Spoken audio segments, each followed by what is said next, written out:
Mbappe va Haaland futbolni Leo Messi va Ronaldodan keyin boshqarish uchun qolishgandek edi. Ammo 2024-yilda bir futbolchi taqdirni o'zgartirishga qaror qildi. U na ruxsat so'radi, na uzr. Vinicius Junior.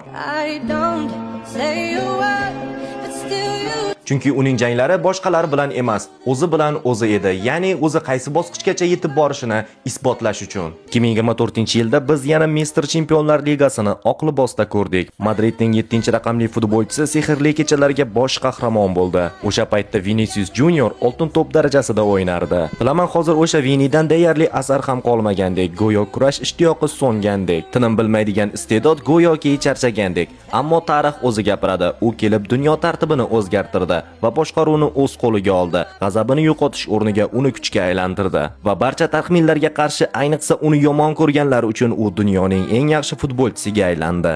Ammo 2024-yilda birgina oltin to'pni undan ko'p ko'rishdi. Sizningcha u oltin to'p uchun yana nimalarni qilish kerak edi? Izohlarda albatta fikrlaringizni yozib qoldiring.